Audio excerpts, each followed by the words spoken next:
dimanche passé, il y a 3 semaines déjà, nous avons parlé du mariage. Mais aujourd'hui, nous allons parler d'autre chose. Vous savez, quand vous quittez la route, vous allez ici, vous sortez, vous allez à la gare du Nord, par exemple. Vous allez à la gare du Nord, vous allez voir, il y a tellement de sans-abri. Il y a des gens qui dorment dehors, par terre. Tous ces gens-là, bien aimés, ce sont des hommes comme vous et moi. Le monde a catégorisé les gens. Le monde a fait des catégories. C'est-à-dire les bons, les mauvais, les riches, les pauvres, les meilleurs, les moins meilleurs. Donc le monde a catégorisé. Mais bien aimé, toi tu viens servir Dieu. Tu viens chercher la face de Dieu. Toi-même, quand tu te regardes, qu'est-ce que tu vaux? Quelle est ta valeur? Amen. Amen. Aujourd'hui, nous allons parler de ça. La valeur de l'homme. Il y a évidemment de la femme aussi. Quelle est la vraie valeur de l'homme? Parce que quand tu vas dans les endroits, on va te dire, monsieur, vous ne passez pas, ici ce n'est pas pour des gens comme vous. Ah, des gens comme moi, qui suis-je? Oh madame, là ce n'est pas pour des gens comme vous. Il y a une catégorie des gens qui peuvent rentrer, vous non. Ça c'est le monde. Mais Dieu, lorsqu'il nous regarde, qu'est-ce que Dieu voit? Amen. Hein? Amen. C'est ça le plus important. Parce que le monde peut catégoriser, bien aimé, mais le monde va passer. Retournons il y a 300 ans en arrière, 400 ans, où sont toutes ces personnes disparues? Il y a peut-être 100 ans, combien de gens sont encore vivants qui ont existé il y a 100 ans? Bien aimé, le monde passe, les lois du monde passent, mais nous, qu'est-ce que le Seigneur nous dit? Qui sommes-nous? Quelle est notre valeur? Alors, pour répondre à cette question, bien aimé, je vous ai toujours dit, la parole de Dieu, pour bien comprendre la parole, il faut toujours retourner à l'origine. Amen. Amen. Amen. Alors nous allons retourner tout au début. Bien aimé, quand tout a commencé.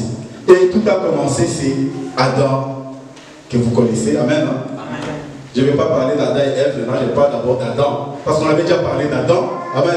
Donc Adam, quand on parle d'Adam, ce n'est pas monsieur. Adam, c'est celui qui avait les deux natures. Et puis Dieu a séparé les natures pour faire l'homme et la femme. Amen. Amen. Donc quand on parle d'Adam, retenez qu'il s'agit de nous. On parle de l'humanité. Adam représente l'humanité. Ça veut dire d'appel de lancer quelque chose. On va retourner, bien aimé. Dieu a créé Adam. La Bible nous dit que Dieu a dit, créons l'homme à notre image et selon notre ressemblance. Alors il a, quand vous lisez la Bible, on avait déjà lu la fois passée, un moment, quand vous lisez le commencement, nulle part on parle d'Adam.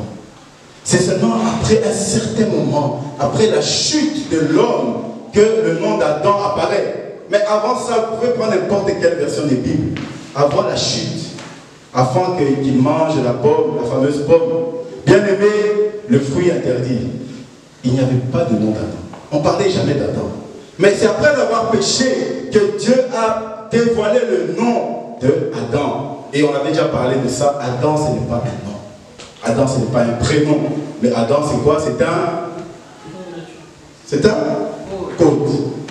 Et que veut dire Adam? Oui, ça Belinda, on ne va pas rentrer dans tous les détails, on avait déjà dit, mais dame, en hébreu, le mot dame, vous voyez sur l'écran, dame signifie le sang.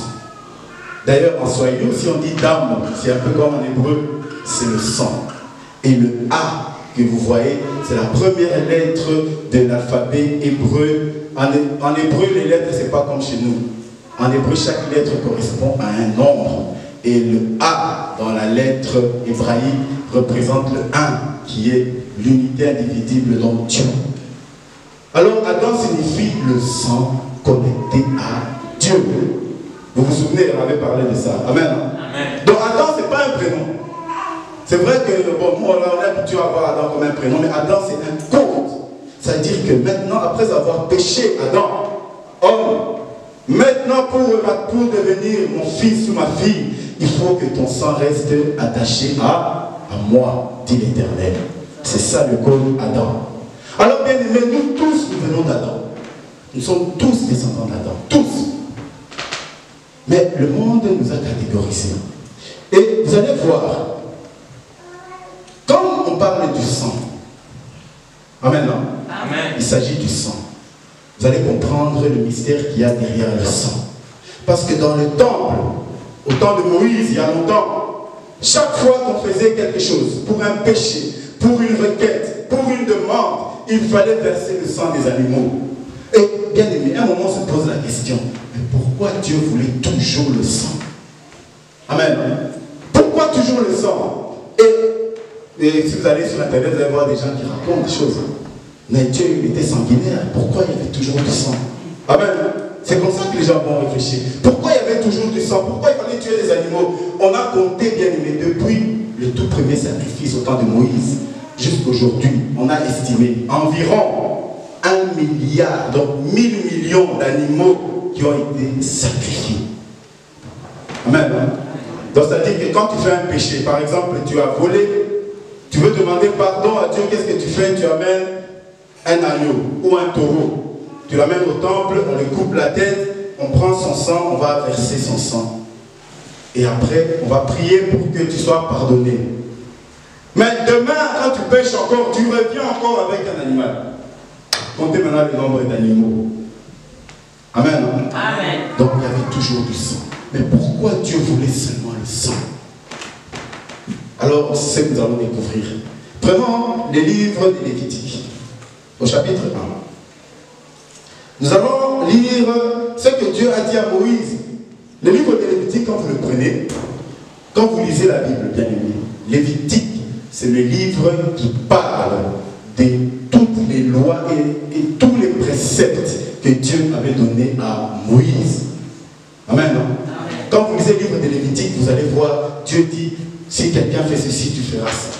Si quelqu'un vole, tu vas prendre un agneau, tu vas prendre un oiseau, voilà, toutes ces pratiques-là, ce qu'on appelait les pratiques cérémonielles, c'est dans les livres de Lévitique. Parce que Lévitique, c'était adressé aux Lévites. C'était la tribu qui travaillait dans le temple. Alors, lisons, Lévitique chapitre 1. Alors, nous n'allons pas tout lire, nous allons commencer à partir du verset 8 jusqu'au verset 11. Lévitique, vous avez qui a écrit Lévitique? Moïse, amen, non? Amen. Ah, maintenant je vois que tout le monde comprend. Donc c'est les 5 premiers livres de la Bible, ce qu'on appelle la Torah, les livres de la loi. Donc les 5 premiers livres de la Bible, c'est ça, Exode, Lévitique, Genèse, Exode, Lévitique, Nombre, Deutéronome, c'est Moïse. Alors, lisons. Oui, papa. Lévitique, chapitre 1er, à partir du verset 8. Oui. Le sacrificateur, le fils d'Aaron, poseront les mains, poseront les morceaux, la tête et la graisse sur le bois mis au feu sur l'autel. Pardon, papa. Je crois qu'on va commencer au 1 pour que les gens comprennent bien. Parce qu'on a commencé au milieu.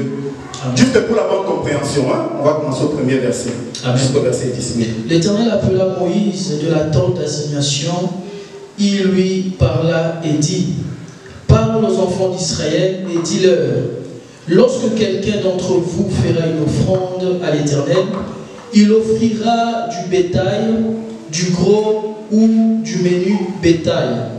Si son offrande est un holocauste de gros bétail, il offrira un mâle sans défaut. Il offrira à l'entrée de la tente d'assignation devant l'Éternel pour obtenir sa faveur. Il posera sa main sur la tête de l'holocauste qui sera agréé de l'Éternel pour lui servir d'expiation. 5.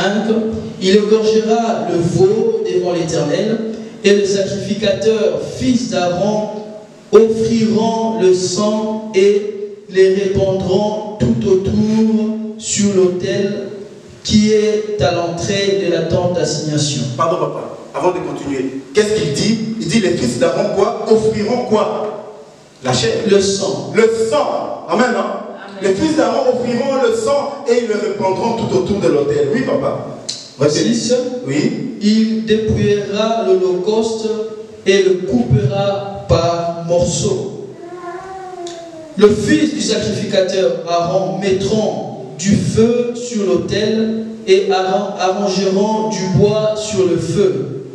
Les sacrificateurs, fils d'Aaron, poseront les morceaux, la tête et la graisse sur les bois mis au feu sur l'autel. C'était le verset 8. Oui. 9. Il lavera avec de l'eau les entrailles et les jambes, et les sacrificateurs brûlera le tout sur l'autel. C'était un holocauste, un sacrificateur consumé. Et les sacrificateurs fils d'Aaron en répandront le sang sur l'autel tout autour. Amen. Hein? Amen. Bien, vous avez suivi, c'était pour la bonne compréhension. Merci papa. Donc, vous voyez que Dieu dit à Moïse, quand tu vas faire un sacrifice, et ici, il est en train de préciser, c'est une offrande, un holocauste.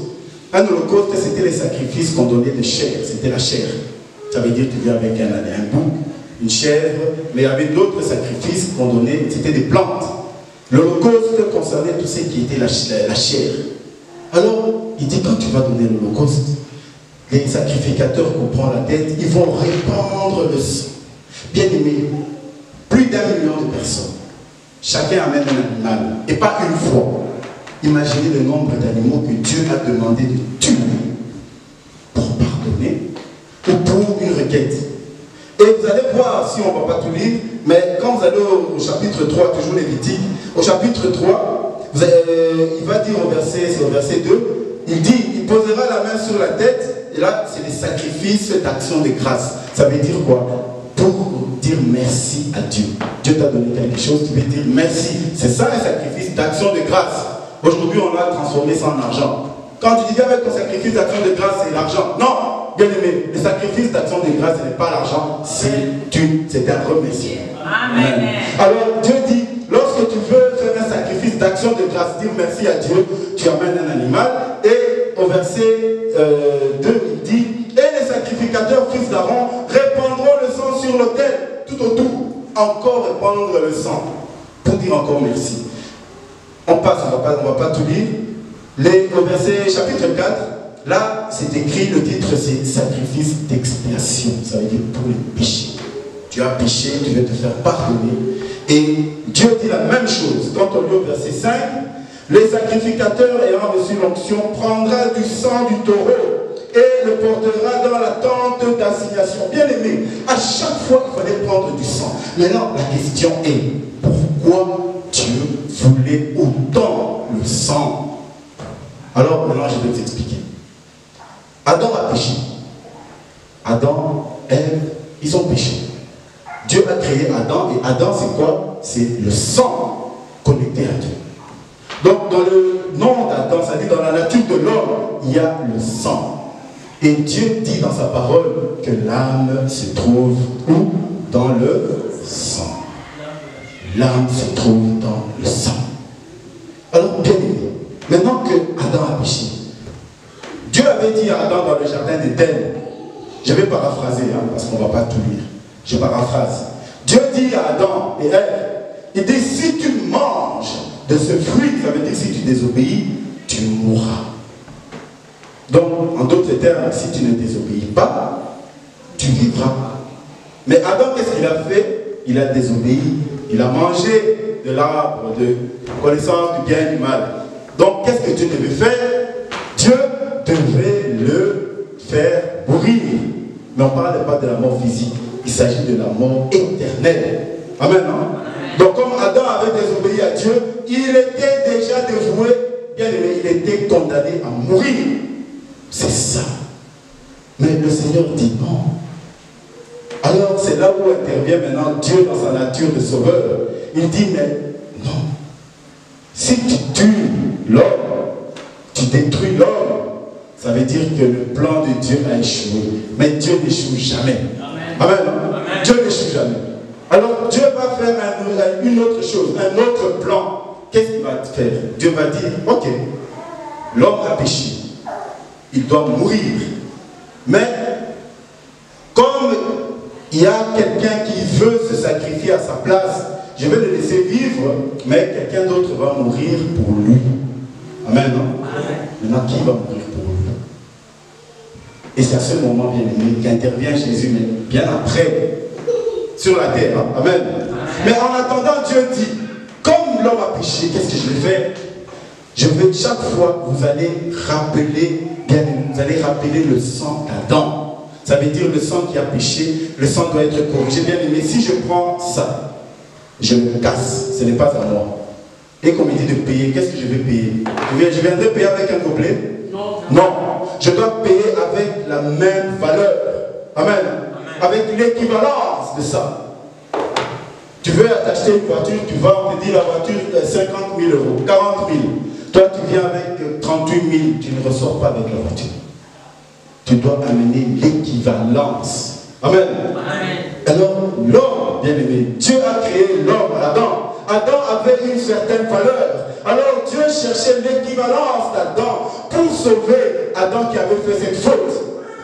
Alors, il dit, bon, ça va, comme le sang d'Adam a péché, je vais lui donner un sang. Donnez-moi un sang pour remplacer le sang d'Adam qui a péché. Alors on donne le sang des animaux. Bien aimé, on donne le sang d'un animal, ça ne va toujours pas. Allez, donne encore. Chaque année, il devait faire des sacrifices. Chaque année, bien aimé, imaginez, ça fait plus de 5800 ans qu'ils font des sacrifices. Jusqu'aujourd'hui, ça n'a pas guéri l'homme. Donc, le sang d'Adam, bien aimé, il fallait qu'il y ait une valeur qui correspond au sang d'Adam pour que Adam soit sauvé. Est-ce que jusque-là c'est clair? Amen. Alors Dieu dit, mais vous avez donné le sang des animaux, vous avez donné le sang d'agneau, tu amènes un taureau, alors que, bien aimé, un taureau quand même, il est costaud. Hein? On peut dire, bon, ça va comme il est costaud avec son sang, ouais, ça va couvrir le sang de l'homme. Mais Dieu dit, non. Et vous allez voir ce qu'il dit, lisons, Hébreux chapitre 10. S'il y a des questions posées, hein, bien aimé, c'est très... Écoutez, ce que je vous dis, c'est la base pour tout enfant de Dieu. Si on ne connaît pas ça, impossible de faire le ministère de Dieu comme il faut. Impossible. Parce que vous allez comprendre où est-ce qu'on va, bien aimé. Alors, Hébreux chapitre 10, du verset 1 à 10.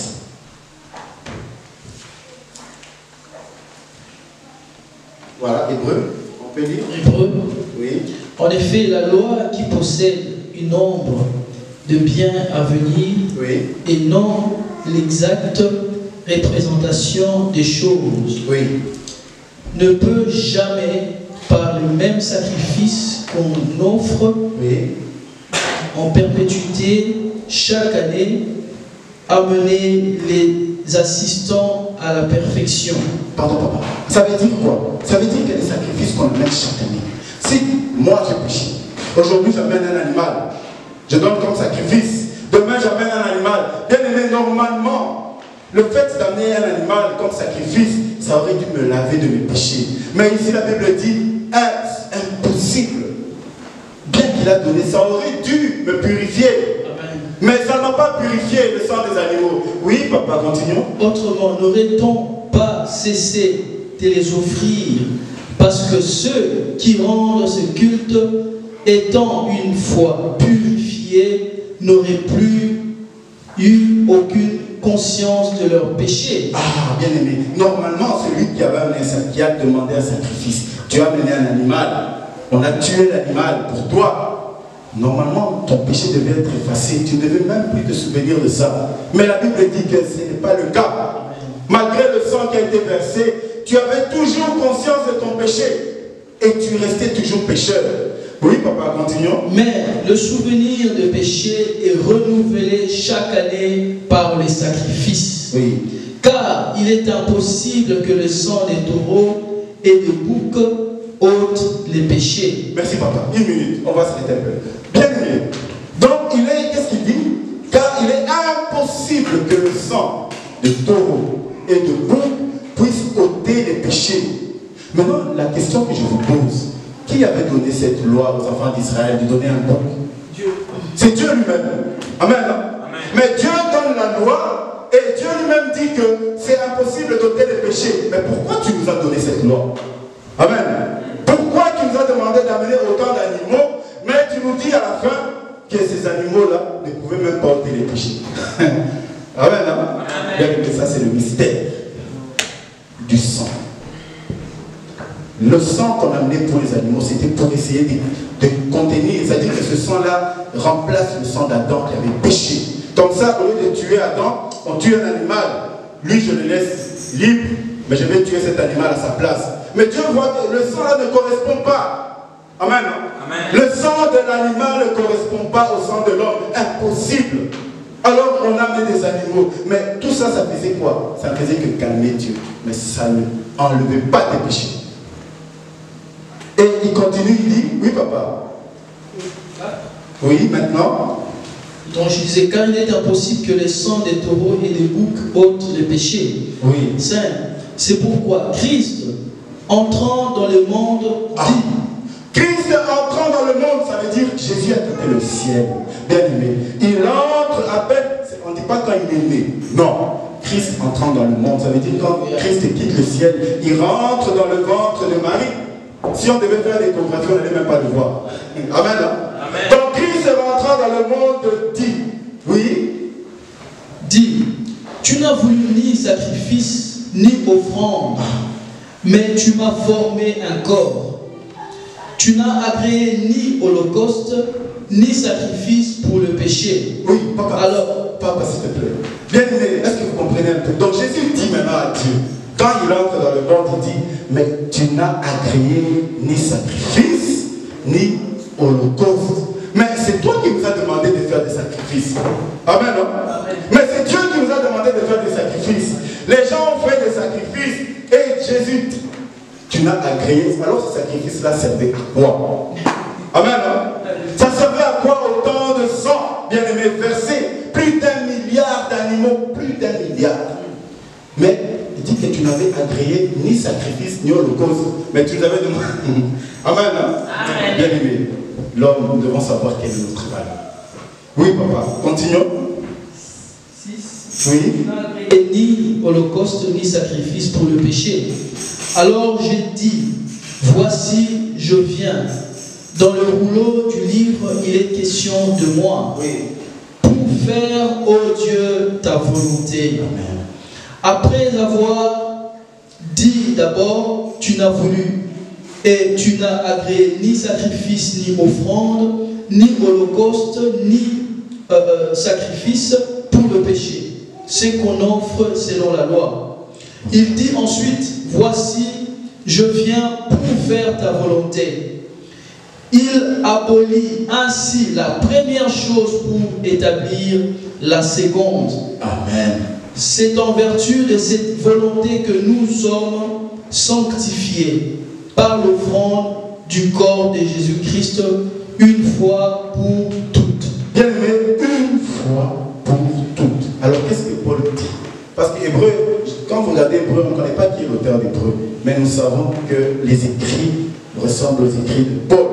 Et comme il s'adressait à ses frères, il n'a pas voulu donner son identité.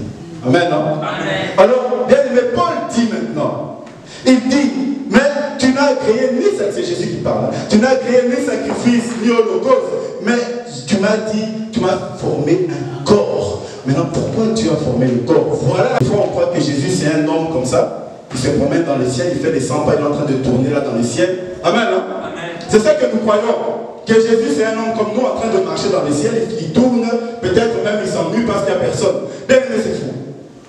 Jésus, il dit que tu m'as formé un corps. Donc avant de me former un corps, j'étais quoi? Amen. Amen.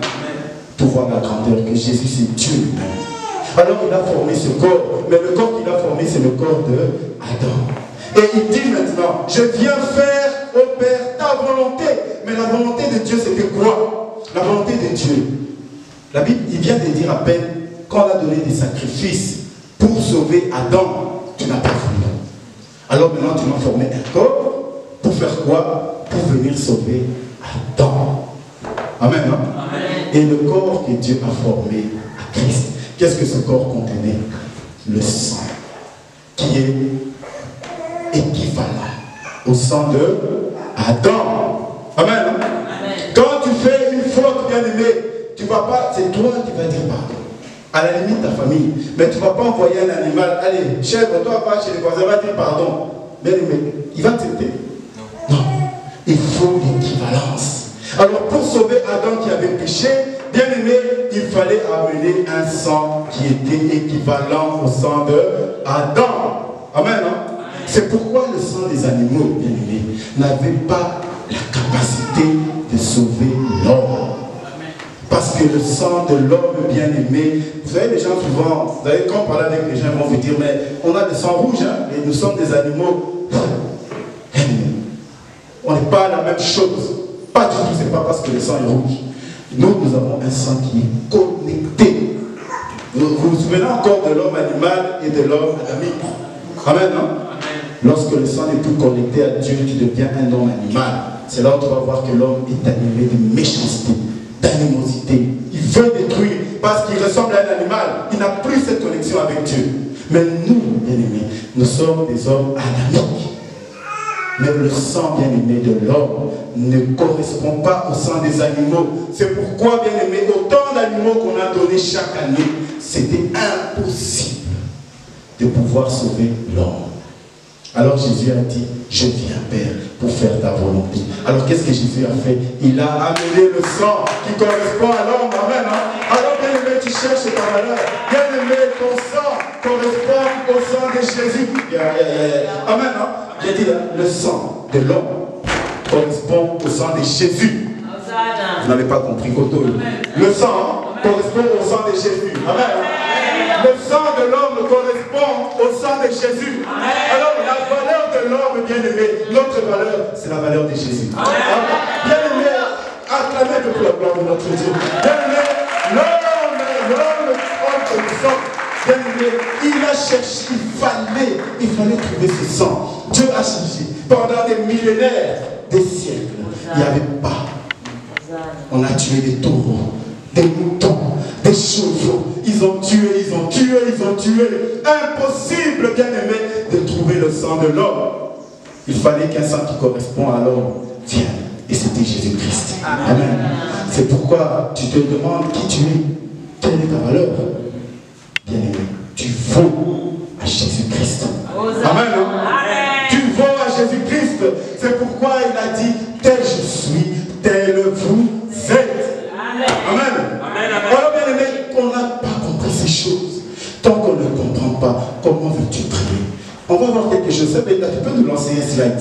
Bien aimé, le sang de l'homme est totalement équivalent au sang du Christ. Christ n'a pas péché. Il est venu avec le même corps que nous, bien-aimés. Et il a amené le sang qui peut sauver maintenant, qui peut remplacer Adam. Alors Dieu dit, maintenant je ne vais plus tuer Adam, c'est bon. Ton sang correspond au sang d'Adam. Toi tu meurs sur la croix et Adam est sauvé. Amen. On pouvait amener des animaux. Vous savez, en Inde, c'est souvent la période des Pâques. Il y a des gens qui font des sacrifices humains. Ça veut dire quelqu'un qui se fait, je ne sais pas si vous avez déjà vu, on le crucifie. On crucifie un homme et il dit qu'il veut se sacrifier pour son peuple. Bien aimé, son sacrifice ne va même pas sauver son enfant. Amen. Même lui-même, son propre sacrifice ne va pas le sauver. Bien aimé, il n'y a que le sang de Jésus qui correspond au sang d'Adam. Amen. Merci, ma soeur. Bien aimé, maintenant regardez. Oui, ça fait on peut passer. Vous allez voir, vous connaissez la menorah. Ça vous dit quelque chose? La menorah, on avait parlé ça dans le temple. Amen. C'est Dieu qui avait demandé à Moïse de mettre ça dans le temple. C'est un chandelier, en français c'est un chandelier, en hébreu ça s'appelle menorah. Et combien de branches vous voyez? Il y a combien de branches? 7. Amen, hein? Combien? 7. Ça, bien, on peut avancer. Il y a, au milieu, vous voyez que j'ai encerclé celui qui est au milieu. En réalité, bien aimé, la menorah que vous voyez, que Dieu avait dit à Moïse de mettre dans le temple, ça représentait la lumière qui ne s'éteignait jamais. Bien aimé, le Saint-Esprit, qui ne s'éteint jamais. Mais quand vous regardez, on va dire qu'il y a 7 branches. En réalité, il y en a 6. Celui qui est au milieu, c'est le tronc. Et le tronc représente Jésus-Christ. Amen. Maintenant, il y a combien qui reste? 6. 6, vous savez que l'homme a été créé le 30e jour, le 6e jour. C'est ce qu'on appelle en hébreu Shesh, le jour de la pureté. Et l'homme bien-aimé est connecté avec Christ. La menorah que vous voyez là, c'est Adam.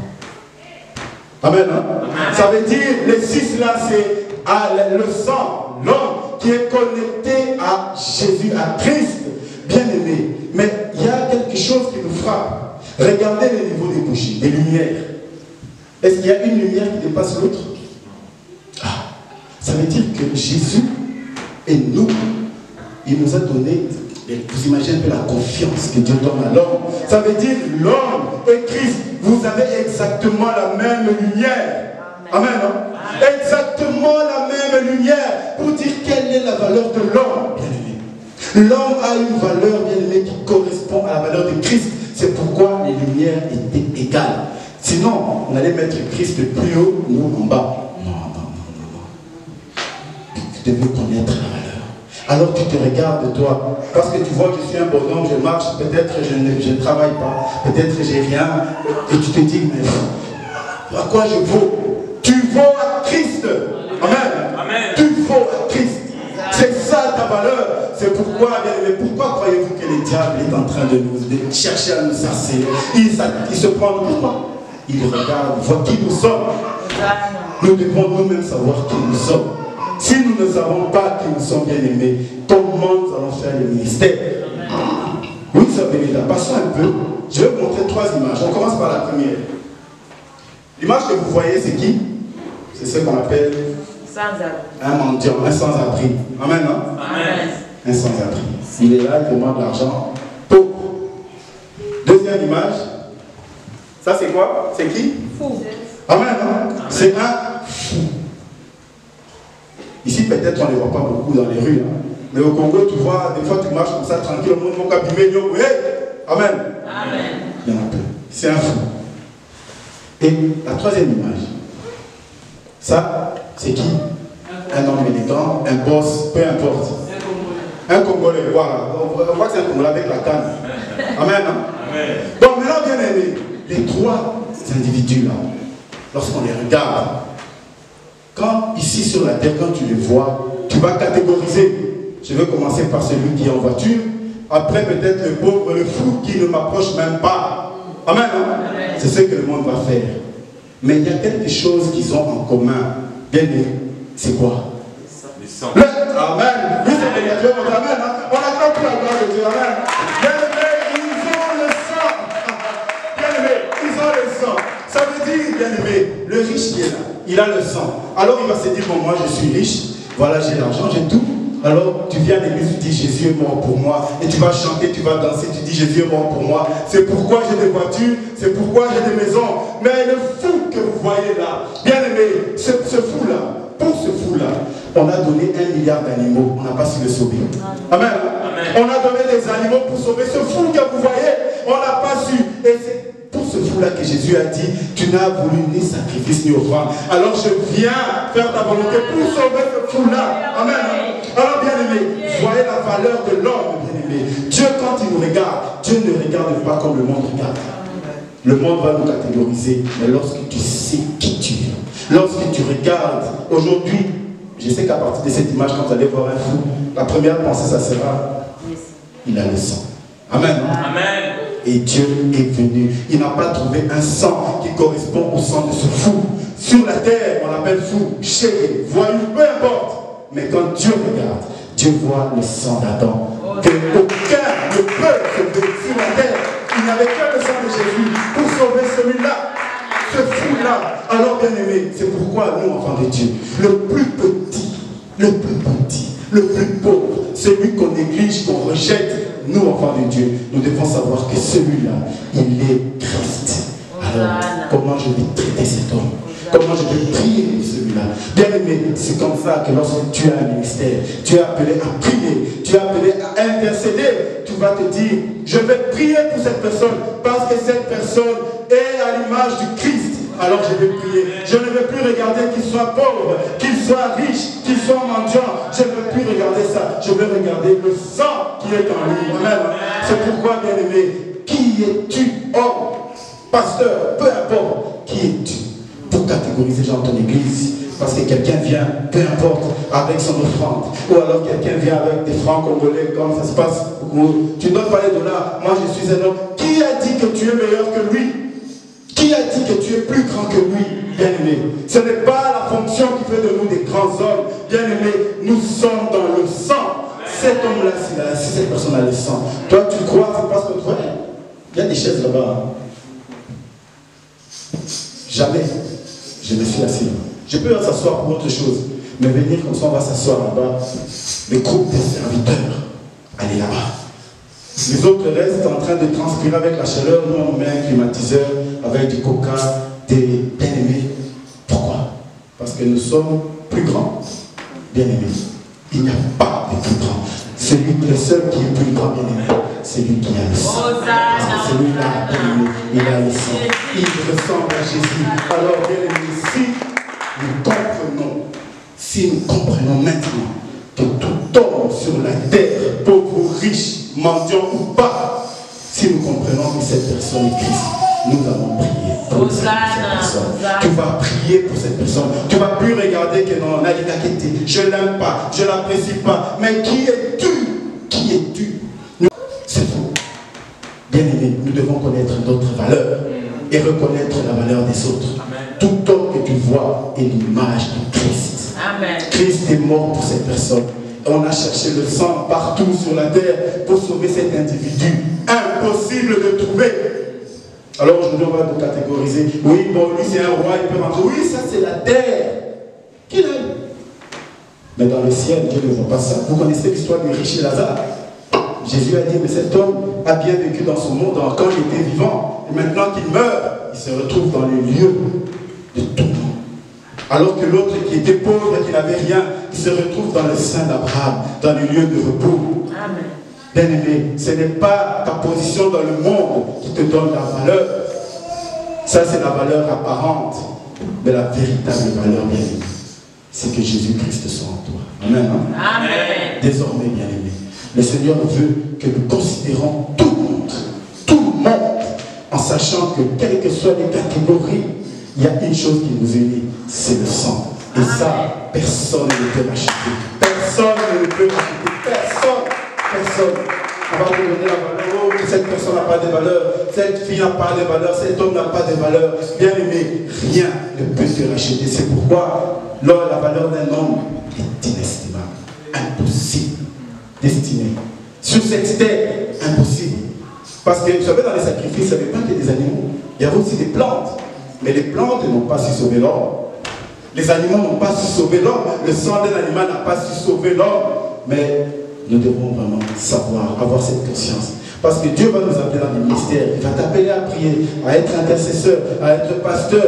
Alors si tu ne comprends pas ces choses, à ce moment, tu vas catégoriser en disant, voilà les gens qui peuvent être sauvés, voilà ceux qui sont destinés à être en enfer. Tu crois, aujourd'hui nous on considère les gens sur leur tête. Tu vois la tête d'une personne, là cette tête me plaît, cette personne sera sauvée. Mais la tête qui ne te plaît pas là, peut-être c'est là où il y a le salut. Amen.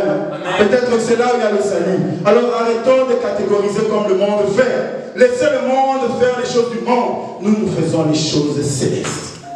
Apprendre à remettre chacun à sa place.